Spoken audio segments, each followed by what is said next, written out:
Today on The Balanced Voice, we welcome back Tena Lundquist Faust and Tama Lundquist for a continued conversation for the animals.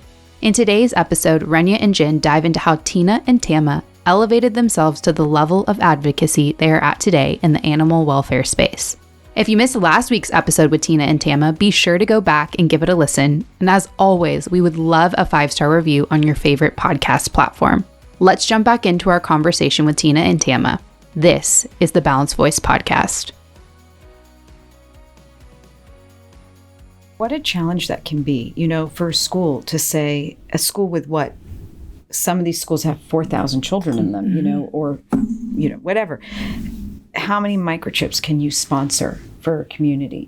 Every kid can bring $10 once. That could be, or more. Exactly. These are small things that can be done. That's a great idea. I love that you think about it through the schools. But you look, why isn't the city providing them? Yeah. It costs about $500 for an animal control officer to pick up a dog alongside the road, bring it to bark, hold it for the mandatory time, euthanize it, and dispose of its body. $10 means a dog goes back to its owner. Mm-hmm. There's an ROI on this. And there's no reason not to be taking advantage of a lot of these solutions. Mm-hmm. And this is what part of the movie is, to at least get the conversation going. Was it hard for you two to be vulnerable in the documentary? No, we cry all the time. No, it was those clips of us and why we do this work. For me, that was about 3 hours, and it was a therapy session. Yeah. It was just layer of just why we do this work, and like you said, secondary trauma, and I feel like, and for you, it our dad both affects us greatly in this. The loss of him and the work we see him doing now as our guiding angel has been amazing. But no, and I think that a lot of people who are watching this movie, the rescue groups, feel it's sort of therapeutic, or what is the word? They can identify cathartic to watch this, let go of some of that emotion and pain, because we all need to sort of have a group therapy session and lean on each other and cry a little bit, because you're never away from this trauma. You're never stepping out of it. And there is a lot of PTSD, a lot of compassion fatigue. So, anyway, I'm sorry, but to answer your question, it didn't feel hard to be vulnerable, because I feel like it's on our sleeves all the time. Well, and we had been out on the streets. Yes. And those questions were asked after we had filmed a lot on the streets. And when you see so much suffering, you don't sleep at night. It's horrible. There were so many animals that we left that we couldn't get. And I'll just add, for those who are not familiar with Houston, you were not in good areas. You were not in good areas. And that is a definite risk to both of you that, we need to thank you for taking that risk. Absolutely. We appreciate it. I think when I was watching you sort of on the emotional journey telling the story, I understood so much of what you were saying. Tena, at one point you were saying, I feel like I'm not doing anything fully right, or like there's friendships and there's people. I completely understood. We're constantly wearing the job and yet never succeeding in anything. Yeah. There's going to be a kid that's hurt today, a wife that's abused, a felon let out of prison, no matter what we do. And I've ignored 6 friends' phone calls because I was on the phone with a victim, and you're trying to do this. And then there are people who care and just quite frankly do not care. Right. And that's very hard when your investment is for the protection of our entire city. What you guys are doing is for all of us. You want to give a blanket statement like once a week and just say, I'm sorry. I'm sorry. Yeah. Really? No, I feel that way. Like, I ignore people's calls. I literally cannot pick the phone up at night to have a conversation. Yeah, it's exhausting. And I think by nature, we're introverts. Yeah. So for us to do this takes a huge amount of energy. Y'all are sweeter than me. I'm like, I can't do that one. Oh, yeah. But you don't. No. You're lying, because you never say that. I only answer certain people. You're lying. The worst, I tried to call you, but your voicemail is full. Oh, yeah. No. It's been full for But about you know what I 7 love about years. y'all? Y'all are like two Houston treasures. Because You not are only Houston are you, treasures. what do we call this? Animalitarians, but you're also I don't humanitarians. know, but I love the word. Because y'all have supported the work we do in trafficking on a consistent basis. So for that, you're just two Houston treasures that I'm glad Minnesota doesn't have you anymore.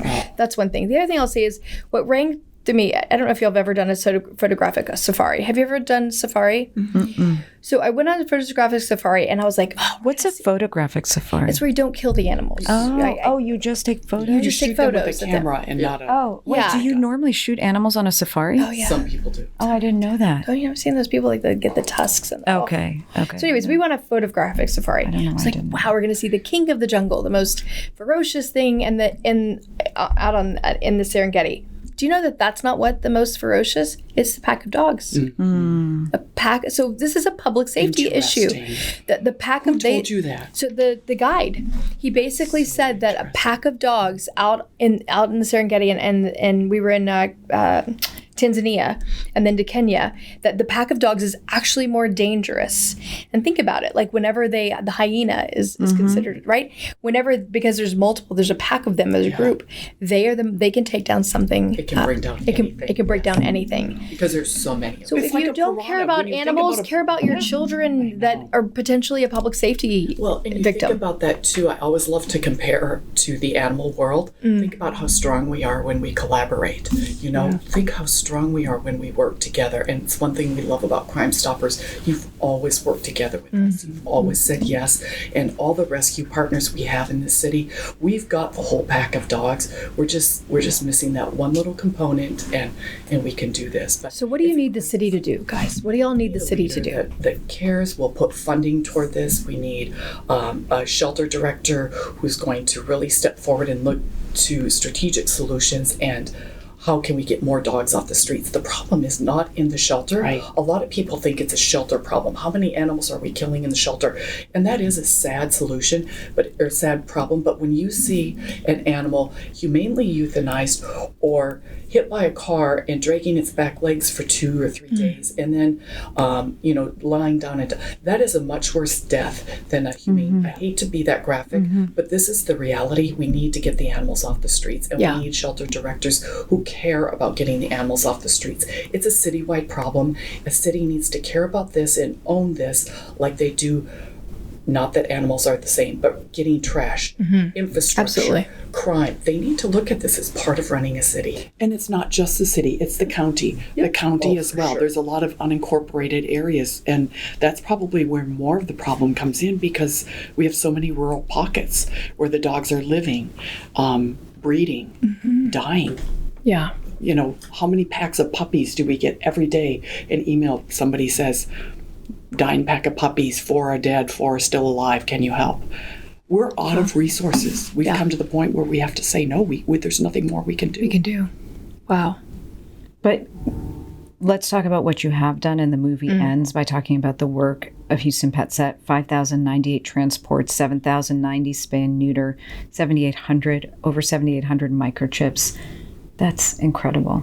And those were numbers as of last year. So That's incredible. yeah, and I think we've granted around $5 million total into the city. And we just need the city and the county to get on board. And, with this election coming up, we feel like we have a candidate that does care. And we've got our fingers crossed. And what I love in listening to you, because people have said it to me, stop talking. And we've responded with, we're not going to stop talking. And I look at you and I say, whoever thinks these two I'm going to stop talking. stop talking. They're here today. They're going to be somewhere else tomorrow, as they should be. And you shouldn't stop, because without you, where would we be? Where would our city be without our rescue groups? Yeah. The street feeders. For sure. But you Is there another city put a like face this? to it and put it all together. Is there another city like this? We're the worst in the nation. Really? Hands down, yes. And to me, this is so. Whenever we looked at what to do about trafficking and put together the strategy around, it was a citizen-led too, right? We looked at homelessness. We've almost ended veteran homelessness in the city of Houston. So we've done this whole collaborative model, but the city was on board with what to do there too. So it's like the citizen plus city and county piece that has to come together for this space. We can't do it without the city and the county. Right. But we know that change is coming. It just has to. It has We're to. not going to stop until. Yeah. And if it means a 60 Minutes, if it means New York Times, if it means whatever, Tama's got a potential for a screening in London. Oh my goodness. I mean, that's and they're amazing. doing this really well. They're doing this really. London is doing this well. It's what we want Houston to do, where it's sort of privatized. The government doesn't need to manage this. Why not let the people who are doing the lion's share of the work, who are the experts at it, run this? And aren't there cities in Europe or places in Europe where like everybody knows who the town dogs are and they have a little tag? We were just in Cairo where there were endless dogs walking around. Every single one was tagged and groomed and fed. wow. In Cairo, even though we were like, we need to do something. And I think I reached out to you guys. We went back and did some research because the girls were like, we want to start like a Houston Petset for Cairo. I'm like, oh my God. But it found out they're all tagged, fed, they're groomed, but they do live on the streets, but they're groups that literally, and you didn't see take any. care of them. Their none were wild. And they're probably not breeding. I don't Because they're probably think spayed and neutered. Yes, there's I probably- disagree. No, they're tagged. No, Yes, they're not. yeah. Yes, So they're that's- spayed. But see, that's the like what issue. Search Homeless Every does, in right? Cairo. Yeah. For the homelessness here, versus like Search Homeless, they do the same thing. They go around where they know that there are pockets of homeless and they help feed and see if they need any services. Why can't we do that for the pets here? We can. There's no reason not to. Yeah. In most cities, that's what the dog catcher or the shelter does. Is service the animals rather than. some of them, yeah, but also just pick them up and get them off the street. Yeah. And there are cities in the U.S. that we've looked at that have great models too. We went to Phoenix. They're doing really good work. LA's progressive. Houston will catch up. We don't even have to catch up. She says all the time, why would we catch up? Why don't we jump ahead? Why don't we innovate? Yeah. I love that. Why don't we innovate? Yeah. And if we can solve it here, we can solve it anywhere. Our model works anywhere in the U.S., anywhere in the world. What about the larger cities like New York and Chicago, just as large as we are? What are they doing? They're above the freezing line, so their strays don't breed all year round, and they don't even have them. And that's probably one of the contributing factors in the South and in Houston, up there. If you see a stray dog in Minnesota, or everybody's like, "Whoa! Everyone stop the car! Stop!" We went to the city shelter in Minnesota, in Minneapolis, when we were there a couple of years ago. 74 cages and 4 animals. Yeah. And it smelled like a dentist office. It was clean. It was nice. It was Wow. busy. We're like, we cried. So we key in on that. So you're telling me that animals don't procreate as much when it's cold. Well, They can't. don't survive. freeze. They haven't. This is a problem in Houston that has gone unchecked for decades. We didn't just get here in the last 10 years. It's been decades brewing for years and years and years. San Francisco started on this issue in the 70s. They were very progressive with their spay-neuter programs.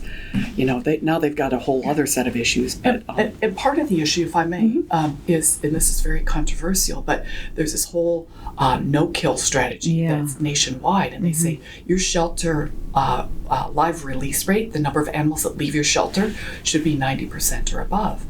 And so a lot of shelters want this status called no-kill. And so in order to do that, they take in fewer animals so they can be deemed a success and have this live release rate of 90% or more. And it's actually left, we know in Houston, it's actually left more animals on the streets. You get more animals on the streets, you have more suffering, you have more procreating. Exponentially, they're breeding and growing, and so it's really caused a problem. And then what you get in your shelters, it becomes clogged with just bully breeds. So that's all you have. They're not adoptable dogs. So over time, all you have are rows and rows and rows of bully breeds.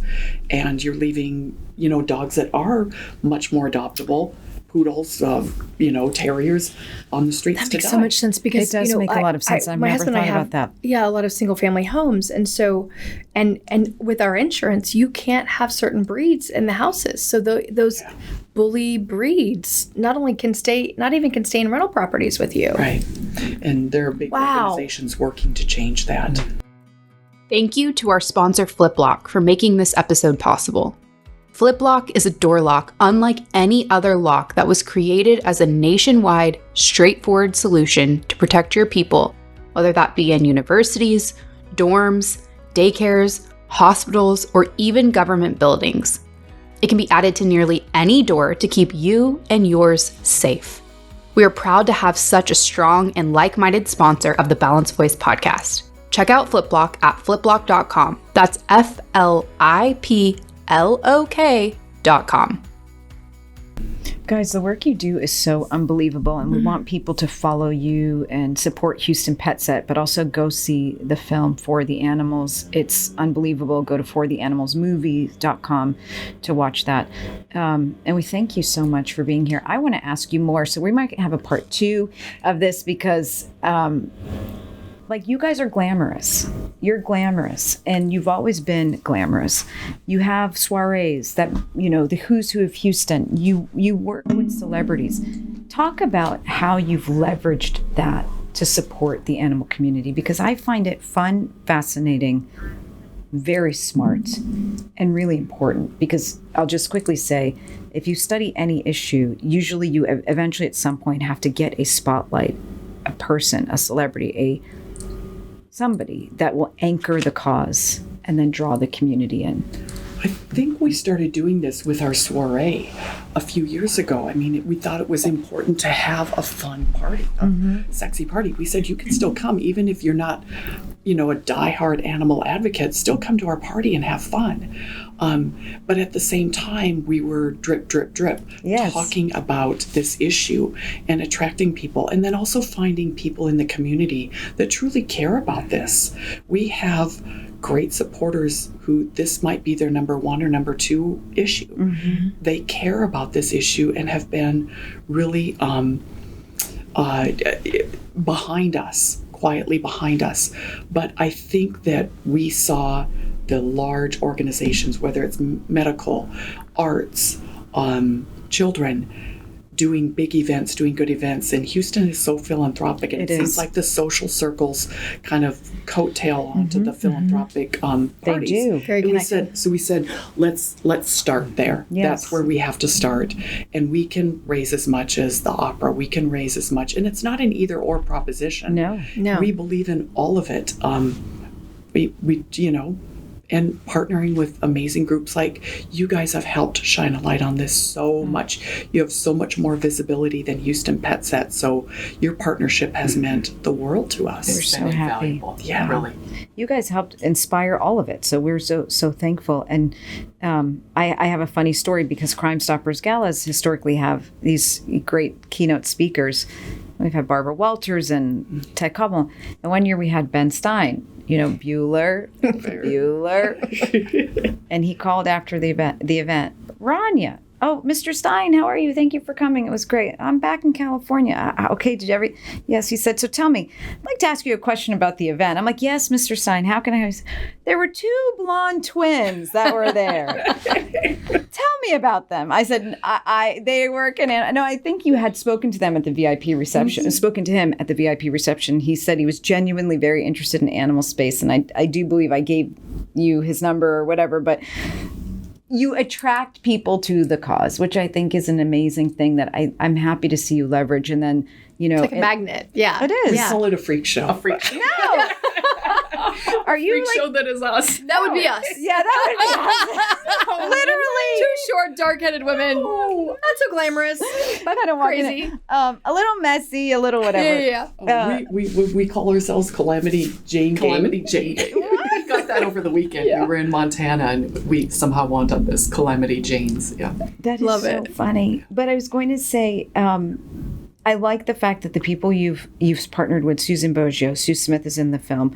Jan Duncan. Mm-hmm. These are powerful, brilliant, brilliant Houstonians who are standing behind you and with you. These are people who care about this issue.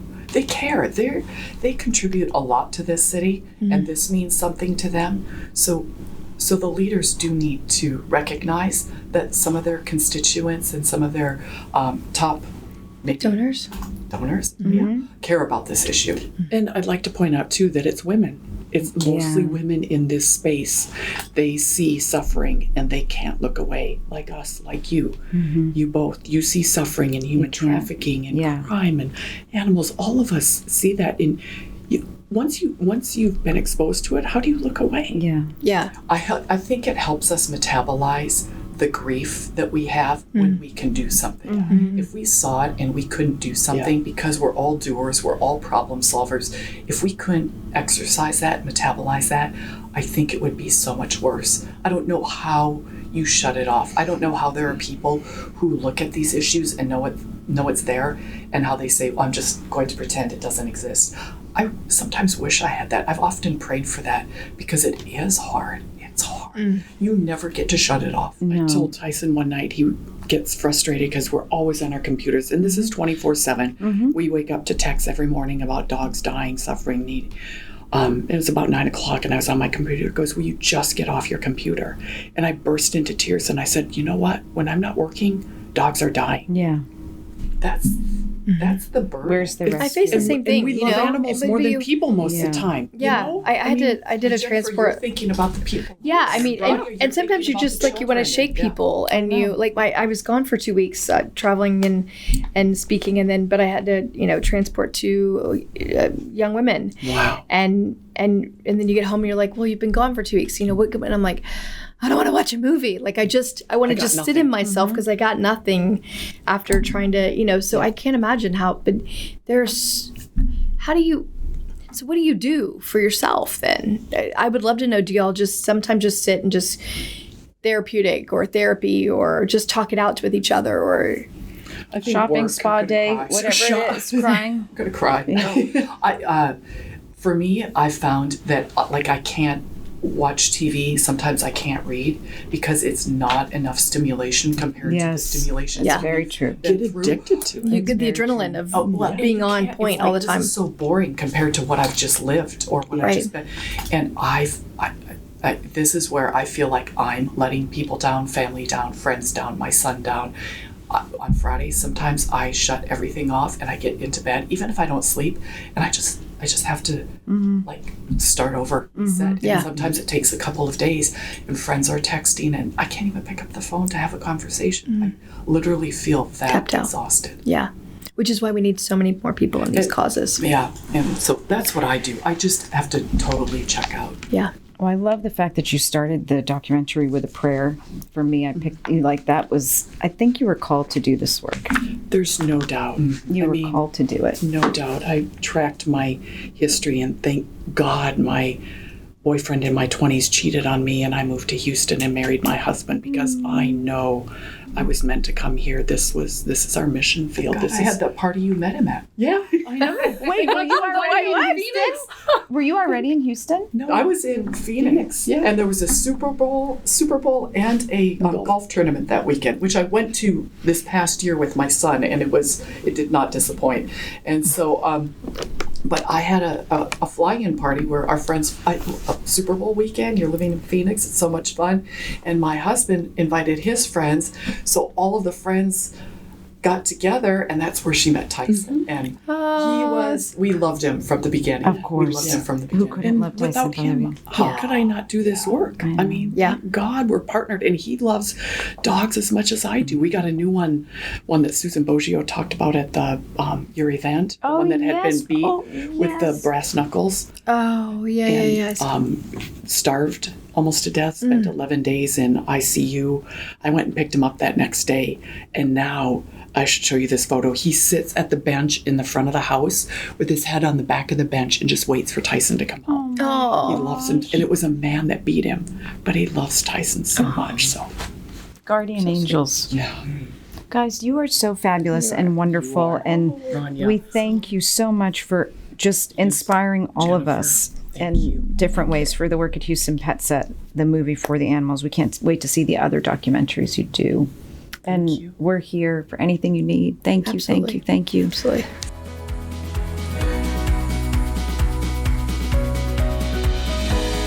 Thanks for tuning in to today's Balanced Conversation. You can find real solutions and tangible resources in our show notes at thebalancedvoicepodcast.com. To join the conversation, follow us on Instagram at The Balanced Voice Podcast and on Twitter at balancedvoice_. Stay up to date on Rania's work by following her at The Rania Report, and we can't wait to see you next week for another balanced conversation.